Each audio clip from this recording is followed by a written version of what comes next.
A mí me operaron de un tumor de matriz, cáncer de endometrio, tengo 6 quimios y mi médico no me dice nada. ¿Es necesario más quimios? Me faltan 3, no tengo por falta de medicamentos. Gracias.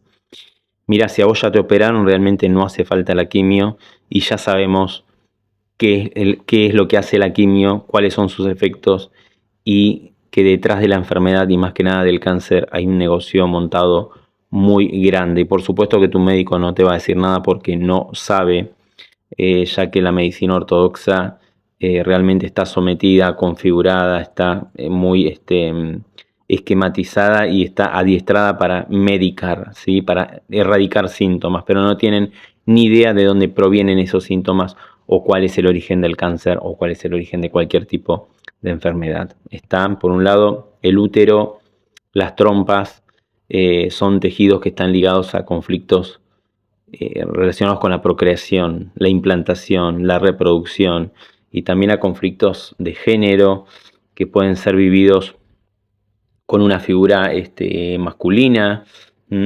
Y esto es importantísimo poder entenderlo porque nuestro cuerpo no reacciona de manera aleatoria a cada órgano, cada tejido y cada función del organismo está conectada al cerebro, a nuestra psique y están permanentemente interactuando con la realidad de una manera siempre exclusivamente biológica, ¿sí? Por lo tanto, no es solamente lo que sucede afuera, sino cómo el cerebro interpreta eso que sucede, ese evento, ¿sí?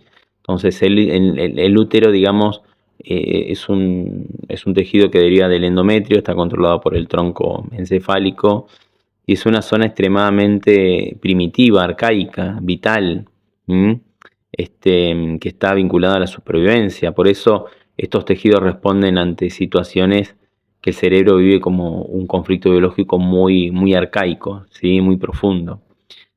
Pueden ser abortos, no poder quedar embarazada, perder un hijo, perder un nieto, sentir frustración asociada a la maternidad, problemas para poder concebir, tratamientos invasivos, eh, también conflictos vividos con un hombre, humillaciones, maltratos, abusos, sometimientos, situaciones en un determinado contexto sexual, sentirse degradada, sometida, maltratada, irrespetada, traicionada, invadida, ¿sí? Por esa figura masculina.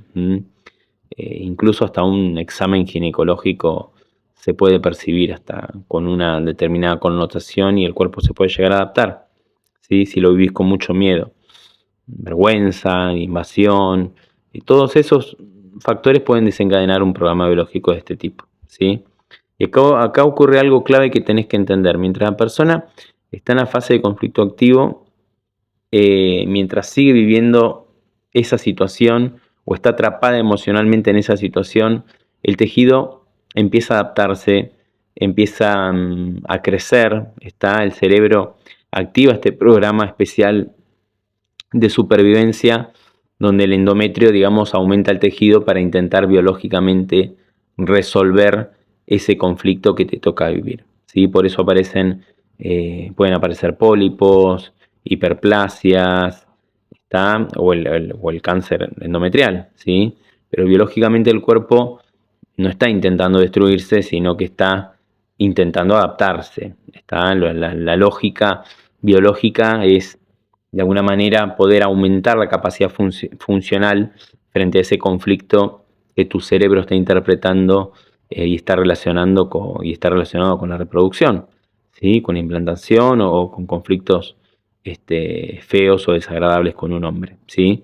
Y durante esa fase activa muchas veces no hay síntomas o son mínimos y la persona quizás sigue, digamos, funcionando, sigue trabajando, sigue haciendo su vida normal, pero internamente permanece bajo una situación de estrés, su biología en silencio va adaptando ese endometrio, ¿sí? Es una fase simpaticotónica, puede haber preocupación, insomnio, pensamientos obsesivos, un estrés emocional, mucho desgaste energético.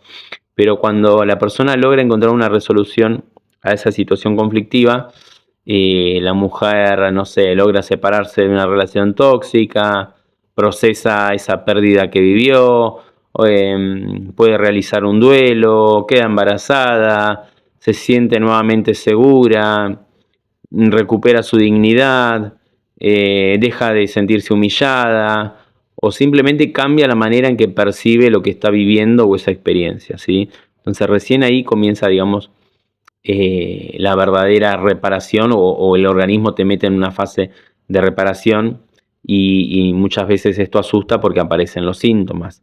El cuerpo, digamos, entra en una fase vagotónica, comienza con mucho cansancio, inflamación, puede haber flujo vaginal, secreciones, sangrados, puede aparecer acá la candidiasis uterina, inflamación, sudoraciones nocturnas. Es todo un proceso, digamos, de eliminación de tejido porque ya no hace falta, ya no hay más sentido biológico, ¿está?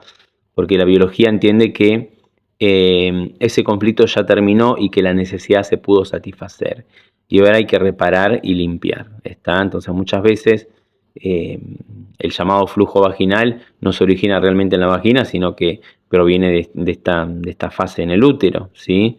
Porque ahí es donde ocurre, digamos, el proceso biológico de eliminación de tejido.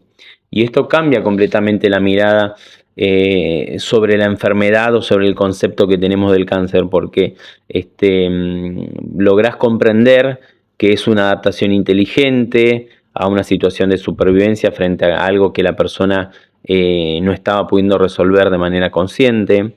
Entonces el síntoma deja de ser un enemigo y empieza, digamos, a transformarse en un aliado, en un mensajero biológico, en una respuesta coherente que tu cuerpo decidió disparar para que vos puedas resolver esa situación, ¿sí? Y siempre tenemos dos caminos. Vivir este proceso desde el miedo, sintiendo que el cuerpo te está traicionando, entrando en pánico, destruyéndome emocionalmente, o usar esta experiencia como una oportunidad de transformación interna, de reconstrucción, de poder resetear tu vida, de dejar atrás una vieja versión de vos que ya no te sirve y empezar a vivir de una manera mucho más coherente con lo que realmente necesitas y querés, ¿está? Porque sanar no significa solamente eliminar un síntoma, sanar significa dejar de vivir de la forma de una forma determinada donde tu biología se veía obligada a adaptarte mediante la enfermedad, ¿sí? Y eso es fundamental poder comprenderlo porque la vida es movimiento, ese movimiento es constante, todo cambia, todo evoluciona, todo se transforma de manera permanente, pero muchas personas quedan rígidas ante situaciones, quedan atrapadas en relaciones, en estructuras, en situaciones, con miedo, con culpa, con exigencias, quedan atrapadas en esa zona de confort porque intentan controlar todo para que nada cambie. Y cuando la mente no logra adaptarse de manera consciente a un determinado cambio, muchas veces la biología termina, digamos, obligándote a que cambies o adaptándote mediante el síntoma, ¿está? Entonces, la biología siempre busca la evolución, la plasticidad, el movimiento, la transformación. Entonces, donde hay estancamiento, durante mucho tiempo, muchas veces aparece un conflicto biológico, ¿sí? Por eso, desarrollar una capacidad de adaptación es tan importante, porque la persona que no logra, digamos, transformarse de manera consciente, muchas veces termina, digamos, siendo transformada inconscientemente por la propia biología, ¿sí? Y aunque el síntoma, duela, asusta, incomode, muchas veces termina siendo el llamado más profundo que tiene la vida para despertarnos, para obligarnos a cambiar, para obligarnos a revisar una situación.